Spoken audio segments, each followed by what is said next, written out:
Assalamualaikum dan selamat sejahtera semua. Diharapkan anda semua sihat dan semoga kita semua dikurniakan kesihatan yang baik dan dikurniakan rezeki yang berpanjangan, insya-Allah. Tidak lupa juga kita doakan untuk saudara-saudara kita yang berada di Palestin, semoga mereka semua dilindungi oleh Allah Subhanahu Wa Taala.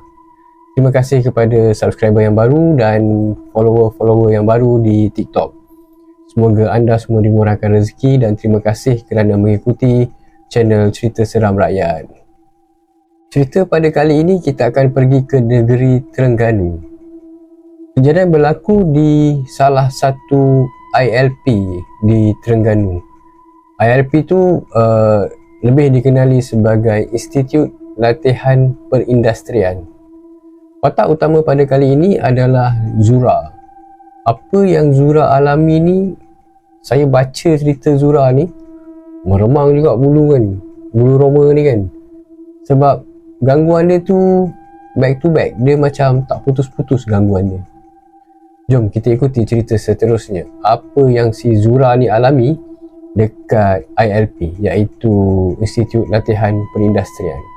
Jom, Bismillahirrahmanirrahim.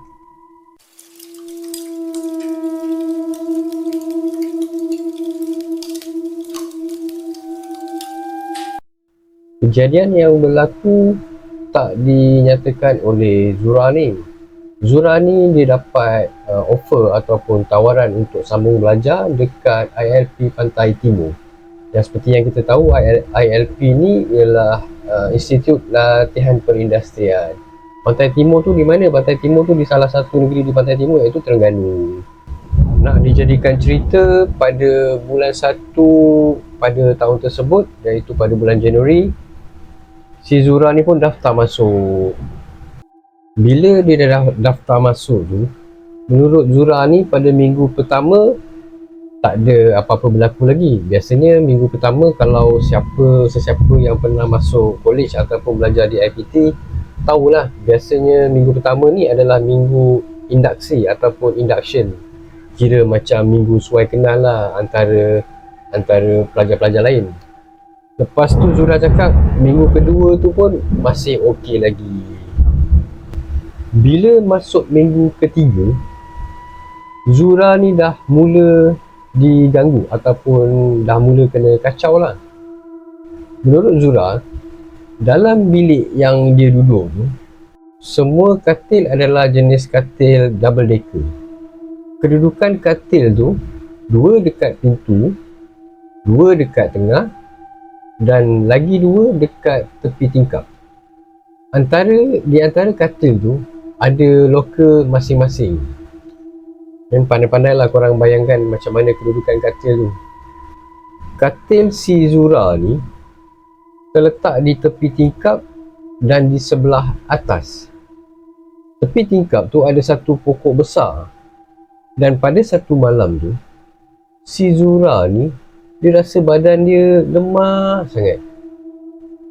Dia pun tak tahu sebab apa. Bila dia jalan 2-3 langkah, dia akan terjelepuk.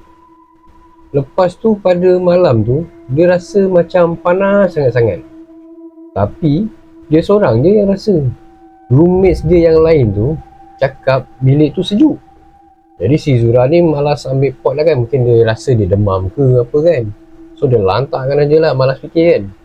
Si Zura ni ajak dia orang ramai-ramai roommate dia ni tidur dekat bawah. Maksudnya tidur dekat lantai lah.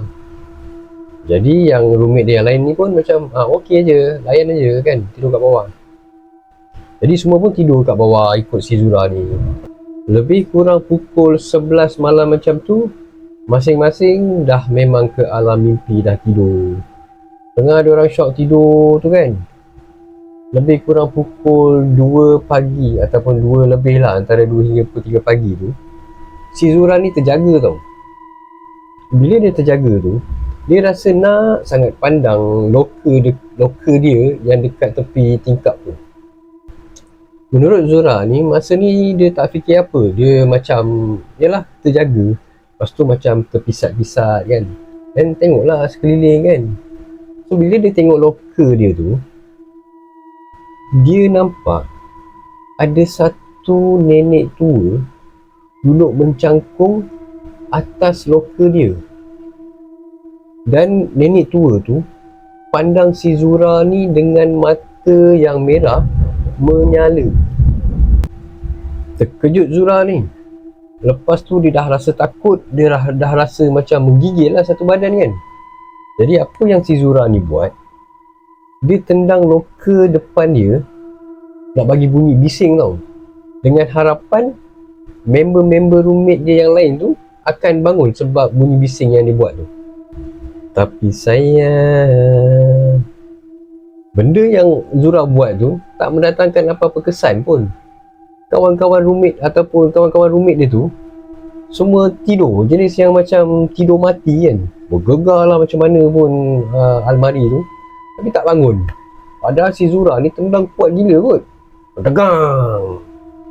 Masa si Zura tu duduk menendang-nendang almari tu, nak buat bunyi bising tu, nenek tua tu bertanya pada si Zura ni tau, adik nak kejutkan kawan adik ke? Lepas tu si Zura ni terus berhenti tendang loker tu, terus berhenti buat bunyi bising. Dia menyorok dalam selimut je, kira tutup lah satu badan dia dengan selimut kan, sambil dia menangis sampai tertidur. Cerita pada malam tu habis dekat situ. Keesokan harinya, akak roommates tu ataupun dia punya rakan sebilik tu kejutkan si Zura ni. Lepas tu dia tanya si Zura ni, kenapa dahi si Zura ni merah? Dah macam kena starlight aja. Kalau korang nak tahu starlight tu apa, starlight ni biasa dulu macam budak-budak college apa semua kan buat, letak satu tapak tangan tu dekat muka kawan, lepas tu jari tengah tu tarik ke belakang, lepas tu lepaskan, pelapap. Dia punya sakit dia berpinau, nampak bintang kejap lah. Kalau dulu masa time belajar dulu selalu juga main yang starlight ni kan. Okay, lepas dia tanya tu, si Zura ni diam aje lah sebab dia pun sendiri tak tahu sebab apa dia punya dahi dia merah tu, punca daripada apa. Lepas tu si Zura ni pun bangun mandi, siap-siap untuk terus pergi ke bengkel.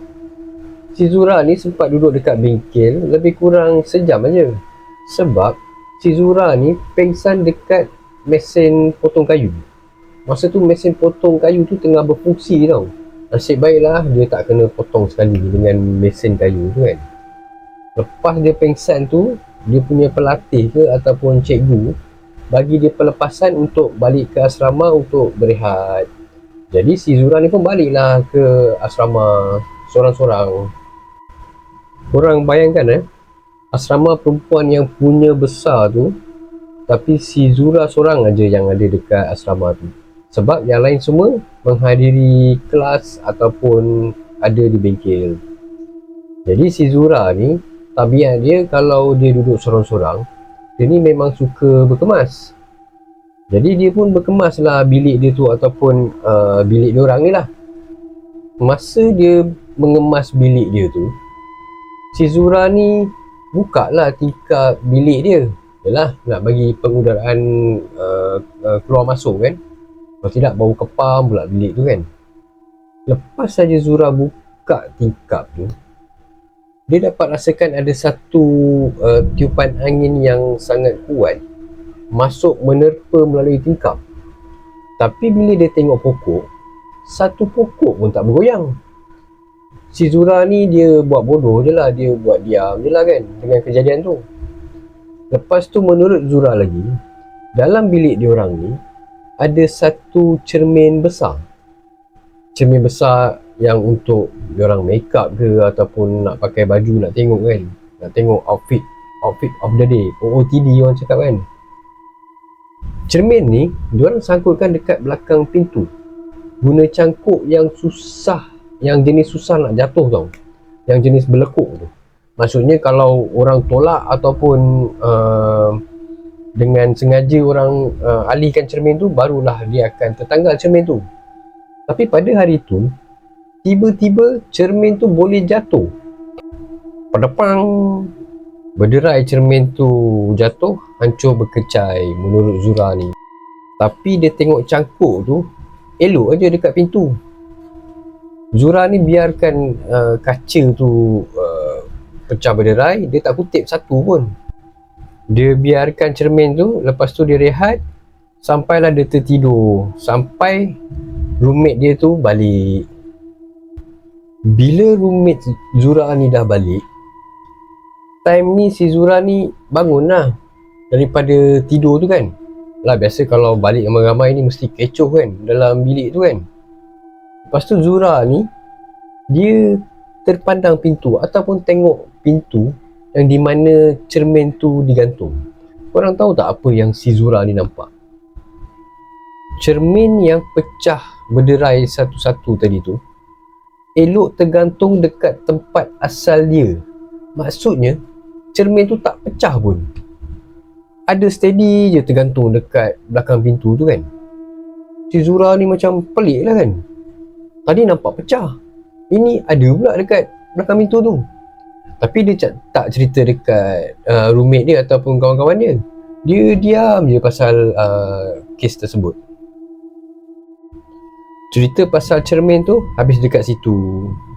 Menurut Zura, lepas dia kena gangguan yang macam ni, untuk pengetahuan semua, menurut Zura ni, dekat toilet tu ada satu toilet yang si Zura ni kemaruk sangat nak guna, iaitu toilet yang paling hujung sekali. Untuk siapa yang tak tahu, kebiasaannya kalau toilet asrama ni dia luar daripada bilik. Maksudnya dia dalam bangunan tu dia di hujung sekali. Menurut Zura ni, kalau sebelum ni dia nak dekat dengan toilet hujung tu pun tak berani. Ini kan pula untuk masuk ke dalam toilet yang hujung tu. Tapi lepas dia kena gangguan tu, si Zura ni dia jadi kemaruk nak sangat guna toilet yang hujung tu.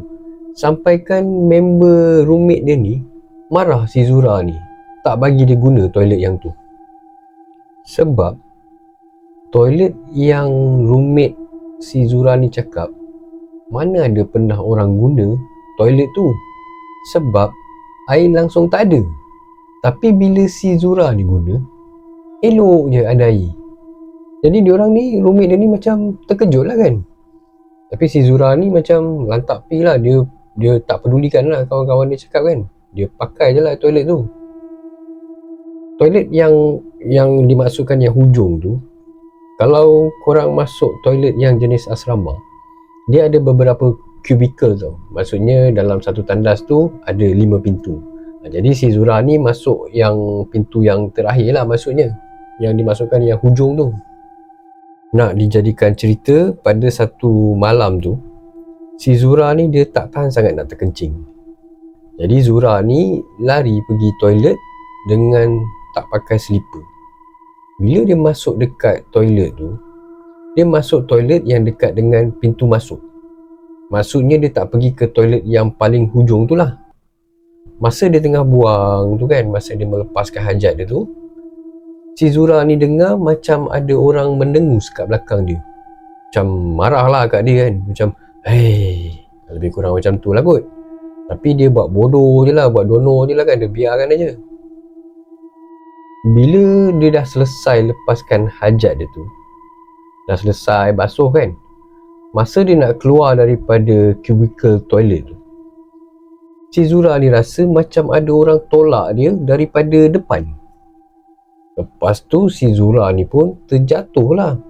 Lepas tu pinggang dia ni terkena dekat bucu simen yang tajam tu lah. Kalau setengah-setengah toilet yang jenis tandas cangkung, dia kan macam ada satu step tu kan. Mungkin dia terkena dekat antara bucu tu, pinggang dia tu. Lepas tu Zura ni pun meraung lah kesakitan kan. Aduh, dia cakap dia punya sakit dia. Dalam dia tengah meraung tu, adalah budak-budak lain yang datang. Maksudnya mungkin bilik ataupun dorm yang berdekatan dengan toilet Zura guna tu lah. Lepas tu diorang tanya kenapa, tapi si Zura ni tak berjawab pun, so sepatah pun dia tak berjawab. Jadi budak-budak tu angkatkan si Zura ni papah dia lah. Masa tu si Zura ni dia cakap dia memang tak boleh jalan sebab dia rasa sakit sangat dekat pinggang dia. Masa diorang budak-budak tu angkat si Zura ni sempat dia kalih ataupun dia pandang dekat toilet yang paling hujung sekali yang biasa dia guna tu kan. Korang nak tahu apa yang dia nampak?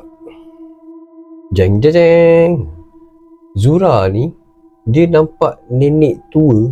Kalau korang ingat balik, nenek tua yang duduk atas almari dalam bilik dia tu. Nenek tua yang tu lah. Tengah pandang si Zura ni dengan pandangan yang sangat tajam, dengan mata yang sangat merah. Lepas tu Zura tu terus alihkan pandangan dia ke tempat lain kan. Lepas pada tu pintu toilet tu tertutup dengan sendiri. Pada bang. Bila dah sampai dekat bilik Zura ni, si Zura ni dia jadi sesak nafas sampai hidung dia tu berdarah. Roommate si Zura ni mulalah nangis kan tengok keadaan si Zura ni kan. Roommate si Zura ni cakap keadaan dia masa tu sangat teruk. Dahi yang merah kena, yang nampak macam kena starlight tu kan, itu pun tak hilang lagi. Ini bertambah pula dengan hidung yang berdarah kan. Lepas tu roommate si Zura ni call warden, dan lepas tu warden pun call ambulance. Lebih kurang dalam 15 minit macam tu ambulans pun sampai. Bilik si Zura ni terletak di aras 2 tau, iaitu di tingkat 2. Masa nak angkat si Zura ni untuk diletakkan atas stretcher, tak terangkat langsung si Zura ni. Padahal si Zura ni kecil aja. Yang angkat Zura untuk letak atas stretcher tu 6 orang lelaki tau, bukan 6 orang perempuan. Tak mampu nak angkat si Zura ni. Lepas tu tambah lagi 3 orang lelaki. Barulah bolehlah diorang ni angkat si Zura ni untuk letakkan atas stretcher. Itu pun terhoyong-hayang juga untuk angkat si Zura ni untuk letakkan di atas stretcher tu. Bila dah sampai dekat hospital tu, doktor buat check up, tak ada apa-apa pun. Tapi si Zura ni masih rasakan pinggang dia sakit. Dia cakap memang sakit gila. Jadi si Zura ni ditahan di ward dan diletakkan di ward pemerhatian 2 hari. Lepas 2 hari tu dia balik. Tambah lagi dapat MC 2 hari. Menurut Zura ni, lepas dia nampak kelibat nenek tu dekat toilet yang hujung tu, si Zura ni terus tak berani nak guna toilet yang hujung tu. Jadi bila si Zura ni dia nak mandi ke ataupun nak buang air ke, dia akan gunakan toilet yang lain. Dia tak akan gunakan toilet yang hujung tu. Tapi bila dah guna toilet yang lain, dia akan kena gangguan dan asyik kena tolak aja. Lepas tu si Zura ni rasa macam bengang lah kan, asyik kena tolak aja kan. Lepas tu dia saja try pakai dekat toilet yang hujung tu, yang toilet puaka tu kan, yang ada nampak nenek tu kan. Bila dia guna toilet tu, elok je, tak ada pula jatuh ataupun ada entiti yang menolak-nolak dia bila guna toilet hujung tu kan. Lepas tu pada satu hari ni, si Zura ni dia pakai toilet yang dia kena tolak, yang teruk tu sampai dia jatuh sakit pinggang tu kan. Tapi menurut Zura kali ni, yang kali ini lebih teruk dia kena, sampai pecah kepala dia. Maksudnya pecah kepala, mungkin terantuk sampai berjahit lah kot kan. Menurut Zura, pecah pula betul-betul dekat tempat yang dia kena starlight tu.